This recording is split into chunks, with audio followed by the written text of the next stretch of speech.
পরীর কথা মতো পাখিরা যে যার কাজে চলে যায়, আর ঈগল মিষ্টি পরীর সাথে উড়াল দেয়। আর উড়তে উড়তে মিষ্টি পরী আর ঈগল সুন্দর একটা ঝর্ণার ধারে সামনে গিয়ে পৌঁছায়। পরিমাতা, পরিমাতা, কোথায় আপনি? দয়া করে দেখা দিন, আমি আপনার অনুরাগী মিষ্টি পড়ি, দেখা দিন পরিমাতা।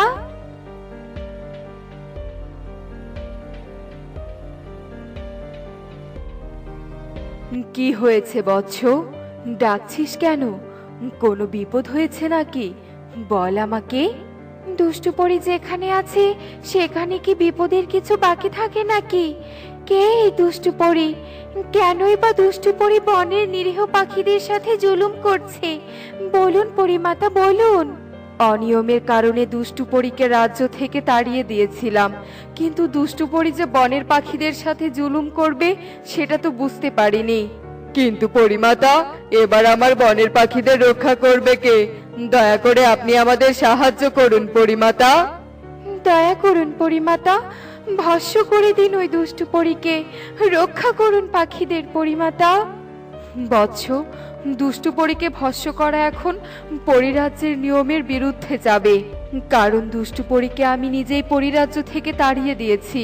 আর তুই তো জানিস বৎস, পরিরাজ্যের নিয়ম শৃঙ্খলার বাহিরে কোনো কাজ করার অধিকার স্বয়ং আমারও নেই। তবে দুষ্টু পরীকে ধ্বংস করতে হলে তোকে আত্মত্যাগ করতে হবে। কি আত্মত্যাগ পরিমাতা, বলুন। পাখিদের রক্ষা করার জন্য আমি আত্মত্যাগ করতে পারি, আপনি ব্যবস্থা করুন, বনের পাখিরা তবুও ভালো থাকুক। মিষ্টি পরীর কথা শুনে ঈগলের চোখে জল চলে আসে, আর পরিমাতা মুহূর্তেই জাদু করে মিষ্টি পরীকে একটা কালো পাথর বানিয়ে দেয়। আর চোখের সামনে মিষ্টি পরীকে কালো পাথরে পরিণত হতে দেখে ঈগল হতবাক হয়ে যায়। পরিমাতা, এটা কি করলেন আপনি?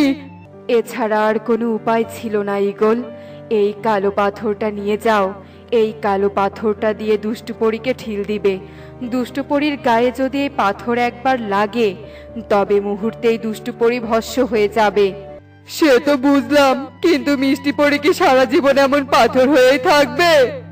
না ঈগল, দুষ্টু পরীকে ভস্ম করার পর যদি এই কালো পাথর নিয়ে এসে এই ঝর্ণার জলে ডুবাতে পারিস তবে মিষ্টি পরী তার রূপ ফিরে পাবে। এবার যা ঈগল, আর দেরি করিস না, কালো পাথরটা নিয়ে যা। দয়া করে তোমরা আমাকে বের করো, আমি যে খাঁচায় আর থাকতে পারছি না।